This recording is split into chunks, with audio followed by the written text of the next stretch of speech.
अस्सलाम वालेकुम dear student, welcome to my YouTube channel learn mathematics with Baidur Rahman. Dear student, I am starting from chapter number 1 mathematics D2 new syllabus 7th edition. The title of the chapter is direct and inverse proportions. Student, inverse and direct proportion define करने से पहले मैं कुछ terms define करूंगा। उसमें मेरे पास ratio है, variations, proportion, and after that we define direct and inverse variation and the method to solve direct and inverse variations. Now we start our lecture. First of all, we define ratio. Student, ratio is the comparison between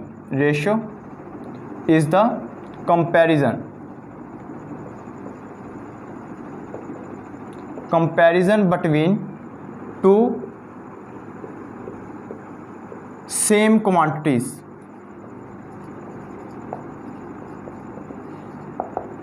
हमारे पास ratio क्या है? Comparison है to same quantities के between. यानी कि हम to same quantities के between अगर कंपैरिजन करें तो हमारे पास जो टर्म है वो रेशियो आ जाएगी।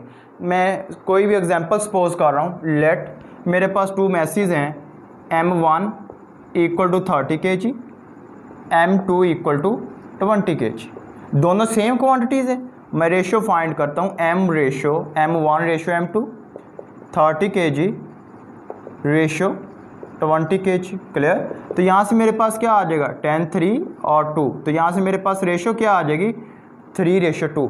That is called ratio. Ratio is the comparison between two same quantity. जब हम टू सेम क्वांटिटीज़ के बिटवीन कंपैरिजन करेंगे तो हमारे पास रेशियो आ जाए। उसके बाद आ जाए नेक्स्ट टर्म जो है वो हमारे पास proportion.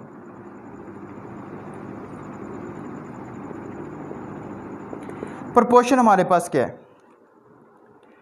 Proportion is defined as equality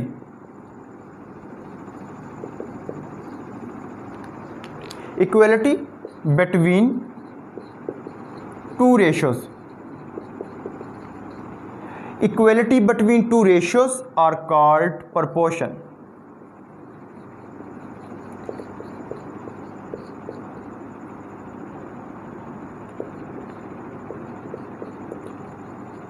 हमारे पास टू रेशियोज के बिटवीन इक्वलिटी को हम क्या बोलते हैं?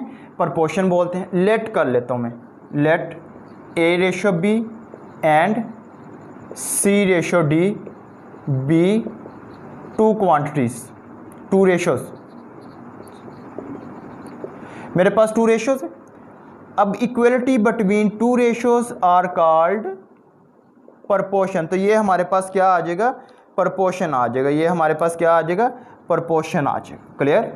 These values are called extremes and these values are called means. ये दोनों वैल्यूज हमारे पास क्या आ जाएंगी? एक्सट्रीम्स आ जाएंगी। A and D are called extremes, B and C are called means. Clear हो गया? उसके बाद आ जाए नेक्स्ट हमारे पास है स्टूडेंट। अब मैं वेरिएशन को डिफाइन करूंगा। वेरिएशन हमारे पास क्या है? हमारे पास टू क्वांटिटीज़ हैं, वो आपस में रिलेट है। अगर एक क्वांटिटी में चेंज आ रही है तो उस क्वांटिटी में चेंज की वजह से दूसरी क्वांटिटी में जो चेंज होगी दैट इज कॉल्ड वेरिएशन। मैं यू डिफाइन करूंगा, if two quantities are related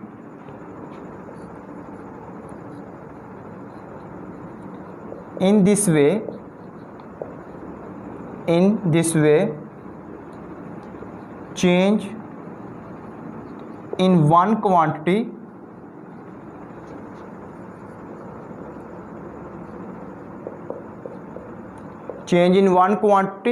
causes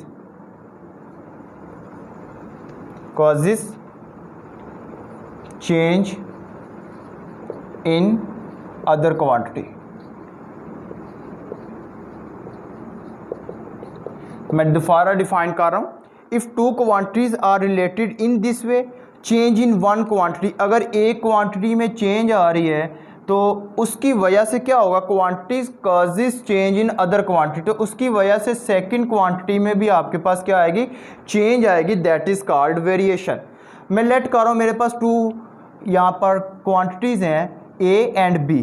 अगर ए में चेंज आ रही है तो ए की वजह से अगर बी में चेंज आ जाएगी तो दैट इज़ कॉल्ड वेरिएशन, यानी कि एक क्वांटिटी के चेंज होने से दूसरी क्वांटिटी में भी कोई ना कोई डिफरेंस आ रहा है तो that is called variations.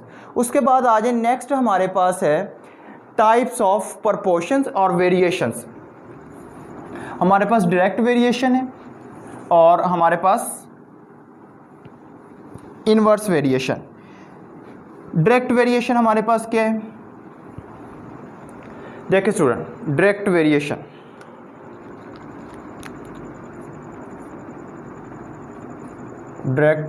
Proportion भी कह सकते हैं, वेरिएशन भी कह सकते हैं।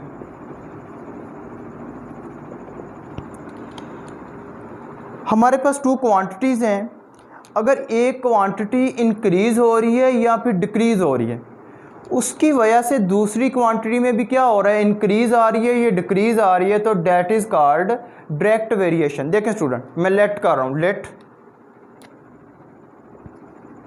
X and y two quantities,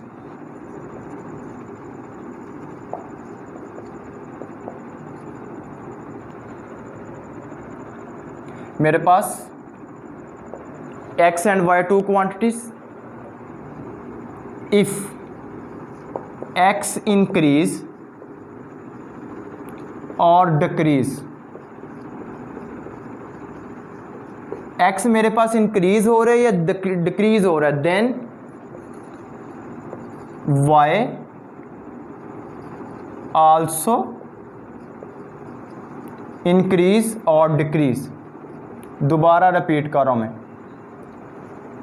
मेरे पास x and y two quantities हैं, इफ़ x इंक्रीज और डिक्रीज, अगर x इंक्रीज हो रहा है या फिर डिक्रीज हो रहा है तो उसकी वजह से क्या होगा, देन y आल्सो इंक्रीज और डिक्रीज, तब आपके पास y और जो सेकंड क्वांटिटी है जो वो भी क्या होगी, इंक्रीज होगी या डिक्रीज होगी। अगर x और y टू क्वांटिटीज़ हैं, आपस में रिलेटेड इस वे में है, इफ़ x इंक्रीज और डिक्रीज, अगर x इंक्रीज हो रहा है तो y भी क्या होगा, इंक्रीज होगा। दोबारा देखें, if x increase then y increase, if x decrease then y decrease. अगर मेरे पास x इंक्रीज हो रहा है तो y भी क्या होगा, इंक्रीज होगा। अगर मेरे पास x इंक्रीज डिक्रीज हो रहा है तो y भी क्या होगा, डिक्रीज होगा। That is called direct proportion. इसको हम कैसे राइट करते हैं, x directly proportional y, x equal to KY। ये हमारे पास इसकी क्या आ जाएगी, अलजेब्रिक फॉर्म आ जाएगी। That is called algebraic form of direct variation. इसको हम क्या बोलते हैं कि ये अलजेब्रिक फॉर्म है डायरेक्ट वेरिएशन की। उसके बाद आ जाए नेक्स्ट हमारे पास है इन्वर्स वेरिएशन। इन्वर्स वेरिएशन में हमारे पास क्या हो जाएगा, अगर एक क्वांटिटी इंक्रीज हो रही है तो सेकंड क्वांटिटी भी क्या होगी, डिक्रीज होगी। अगर एक क्वांटिटी डिक्रीज होगी तो सेकंड क्या होगी, इंक्रीज होगी। इन्वर्स वेरिएशन देखें student,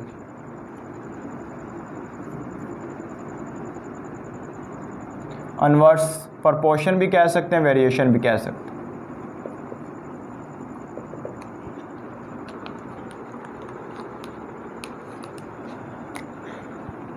let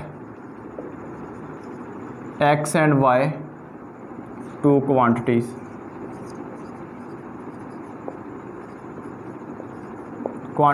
if x increase then y decrease। अगर एक क्वांटिटी इंक्रीज हो रही है तो दूसरी क्या होगी, डिक्रीज होगी। If y increase, if x decrease, if x decrease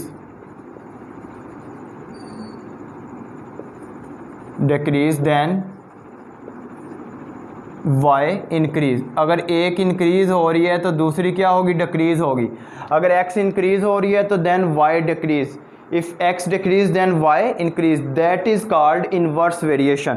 इसकी अलजेब्रिक फॉर्म क्या होगी, x इन्वर्सली प्रोपोर्शनल है y के, x equal to constant of proportionality use करेंगे। That is called algebraic form of inverse variation.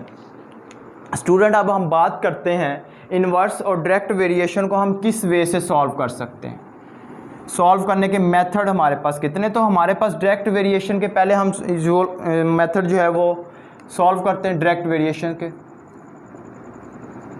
Direct variation या direct proportion भी बोल सकते हैं। क्लियर? इसके लिए हम कौन कौन से मेथड यूज़ करेंगे? हमारे पास 4 मेथड है, मैं राइट करता हूँ। फर्स्ट,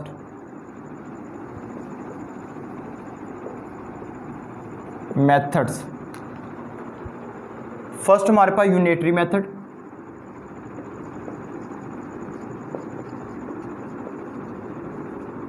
यूनिटरी मेथड हमारे पास है, यूनिटरी मेथड। सेकंड हमारे पास प्रोपोर्शनल मेथड है। सेकंड हमारे पास क्या है? प्रोपोर्शनल मेथड भी इसको बोलते हैं हम। क्लियर है?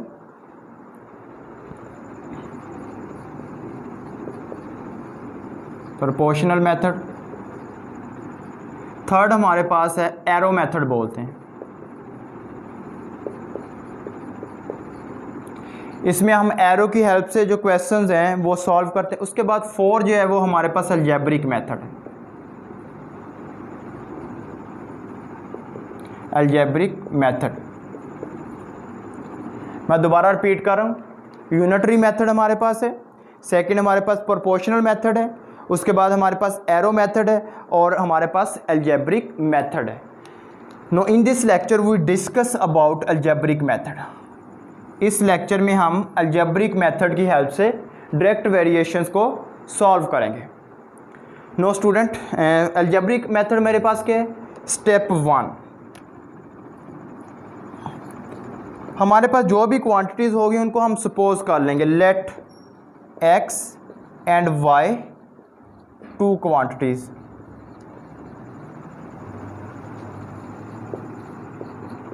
हमारे पास 2 क्वांटिटीज़ हैं। First x directly proportional y। उसके बाद हम क्या करेंगे? सेकंड स्टेप में हम कांस्टेंट जो है स्टेप 2, ये स्टेप 1 था, स्टेप 2 में हम क्या करेंगे? कांस्टेंट हम लेंगे x इक्वल टू के वाई।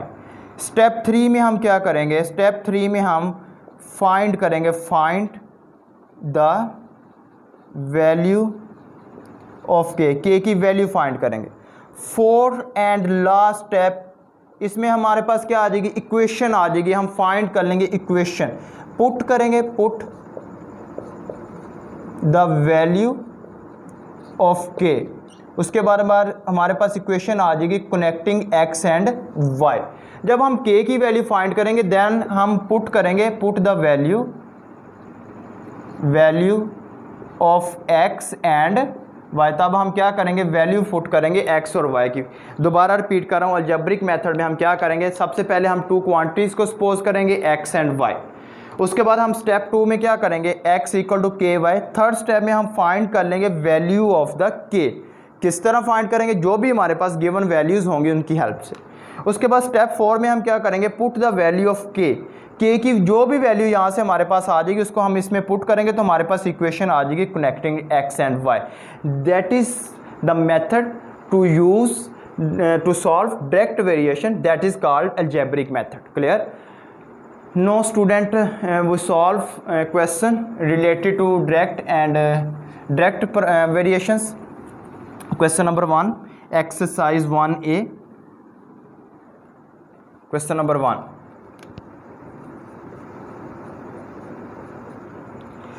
स्टेटमेंट रीड कर रहा हूँ, कह रहा है कि 108 identical books have a mass of 30 kg। मैं यहाँ पे अंडरलाइन करता जा रहा हूँ। 108 identical books, identical means same, of a mass 30 kg। यहाँ पे 2 क्वांटिटीज़ की बात हो रही है, एक बुक्स, नंबर ऑफ बुक्स की बात हो रही है, सेकंड मैथ की बात हो रही है। मैं यहाँ पे सपोज कर लेता हूँ let number of books equal to n। Clear? उसके बाद मैथ ऑफ बुक्स उसको मैं कैपिटल M से रिप्रेजेंट कर लेता हूँ। कह रहा है कि find the math of 150 such books. 150 books का हमने मैथ फाइंड करना। और सेकंड में कह रहा है the number of such books that have a mass 120 kg। और नंबर ऑफ बुक्स फाइंड करनी है जिनका मैथ जो है वो 20 kg। देखिए स्टूडेंट, अब हम कहेंगे mass is directly proportional, directly proportional to number of books. Clear. अब यहाँ से मैं राइट कर सकता हूँ m directly proportional n, constant use करूँगा m equal to k n, इसको इक्वेशन नंबर 1 कह लें। अब देखिए स्टूडेंट, यहाँ से मैं k की वैल्यू फाइंड करूँगा। क्लियर। मेरे पास बुक्स की वैल्यू, नंबर ऑफ़ बुक्स कितनी है n, नंबर ऑफ़ बुक्स जो है वो मेरे पास कितने हैं 108 है, और मेरे पास मैथ्स कितना है, मैथ्स मेरे पास 30 kg है। अब देखें यहाँ से हम k की वैल्यू फाइंड करेंगे, मैथ्स कितने 30 kg, k 108। क्लियर। तो यहाँ से मैं राइट कर सकता हूँ 30 ओवर 108 k। क्लियर। अब देखिए यहाँ से हम 6 5 टाइम आ जाएगा। क्लियर। 6 1 और 6 8, यहाँ से k की वैल्यू मेरे पास क्या आ जाएगी 5 ओवर 18 आ जाएगी। क्लियर। उसके बाद देखें स्टूडेंट, हमारे पास k की वैल्यू आ गई, इसको इक्वेशन नंबर 1 में पुट करेंगे। पुट इन इक्वेशन नंबर 1 में पुट कर दिया। m इक्वल टू मेरे पास क्या आ जाएगा 5 ओवर 18 n, ये हमारे पास इक्वेशन आ जाएगी connecting m and k, m और k को कनेक्ट करके ये हमारे पास इक्वेशन आ जाएगी। क्लियर। अब स्टूडेंट देखिए हमारे पास फर्स्ट पार्ट नंबर 1 कह रहा है the math of 150 such books. हमने क्या फाइंड करना है, मैथ फाइंड करना है। हम क्या फाइंड करेंगे, फर्स्ट पार्ट में मैथ फाइंड करेंगे, कितनी बुक्स हैं नंबर, मैथ फाइंड करेंगे, और नंबर ऑफ़ बुक्स कितनी हैं हमारे पास 150। इसको हम पुट कर देंगे इस क्वेश्चन में, m equal to 5 over 18 multiply क्या आ जाएगा 150। क्लियर। यहाँ से 6 टाइम 3 5। क्लियर हो गया। ये हमारे पास क्या आ जाएगा m इक्वल टू, यहाँ से हमारे पास क्या आ जाएगा, यहाँ से 2 3 टाइम और 225 टाइम। Clear student. अब देखिए यहाँ से 5 को 25 के साथ मल्टीप्लाई करेंगे, 125 ओवर क्या आ जाएगा हमारे पास 3 आ जाएगा, 125 ओवर हमारे पास क्या आ जाएगा 3 आ जाएगा। अब हम क्या करेंगे, हम इसको मिक्स्ड फ्रैक्शन में कन्वर्ट कर सकते हैं। क्लियर है।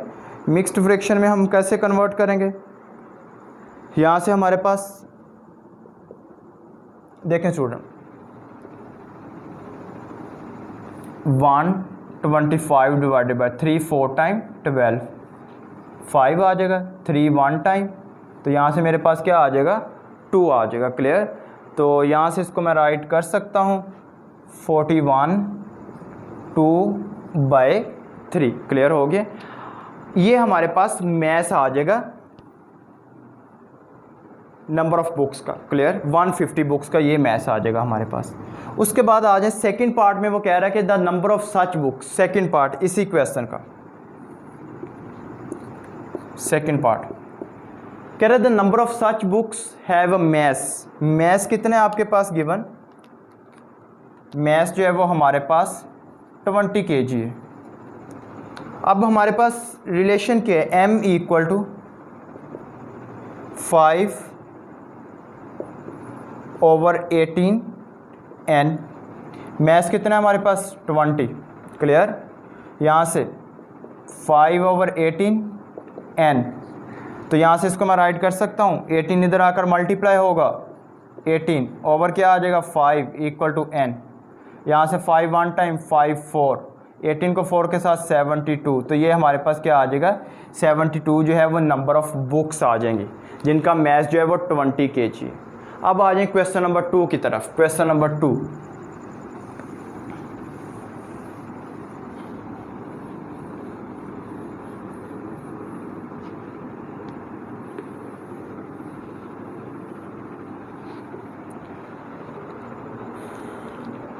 देखें स्टूडेंट क्वेश्चन नंबर 2 क्या है। क्वेश्चन नंबर 2 में कह रहा है कि if Q is directly proportional to P, Q जो है वो हमारे पास डायरेक्टली प्रोपोर्शनल है किसके, P के। क्लियर है, Q is directly proportional to P। उसके बाद कह रहा है कि Q इक्वल टू 28, Q की वैल्यू 28 है और P की value 4। Q equal to 28, P equal to क्या है 4। तो यहाँ से हम राइट कर सकते हैं Q इक्वल टू KP। हम यहाँ से K की वैल्यू जो है वो फाइंड कर लेंगे। 28 K, P के आपके पास 4, यहाँ से K की वैल्यू क्या आ जाएगी हमारे पास 7 आ जाएगी। इसको पुट कर देंगे इस क्वेश्चन में, तो यहाँ से हमारे पास इक्वेशन क्या आ जाएगी 7P। इसको इक्वेशन नंबर 1 कह लें, that is the equation connecting Q and P। उसके बाद फर्स्ट पार्ट में वो कह रहा है कि express Q in term of P। तो ये हमारे पास Q जो है वो इन टर्म ऑफ क्या आ गया P, ये हमारा फर्स्ट पार्ट आ जाएगा। अब हम सेकंड पार्ट सॉल्व करते हैं। सेकंड पार्ट में कह रहा है कि find the value of Q। किसकी वैल्यू फाइंड करेंगे, Q की वैल्यू फाइंड आउट करेंगे और P हमारे पास क्या है 5। क्लियर, पुट करेंगे, Q की वैल्यू फाइंड करेंगे 7, P की वैल्यू क्या है 5। तो यहाँ से हमारे पास Q की वैल्यू क्या आ जाएगी 35 आ जाएगी। उसके बाद आ जाए थर्ड पार्ट हमारे पास क्या है, calculate the value of P। P की वैल्यू कैलकुलेट करेंगे, Q की वैल्यू हमारे पास क्या है 42। तो यहाँ से हमारे पास रिलेशन क्या है, Q इक्वल टू 7P है, हमारे पास Q क्या है 42 7P। तो यहाँ से हमारे पास 42/7P। तो यहाँ से हमारे पास P की वैल्यू क्या आ जाएगी 6 आ जाएगी। स्टूडेंट, ये हमारा आज का टॉपिक था। मुझे उम्मीद है कि आपके कंसेप्ट क्लियर हो गए होंगे। If you have any question, WhatsApp number पर भी रब्ता कर सकते हैं, कमेंट भी कर सकते हैं। स्टूडेंट, इंशाल्लाह मेरे जो लेक्चर्स हैं अब ये डेली और रूटीन वाइज आएंगे ड्यू टू मैथमेटिक्स के ऊपर भी।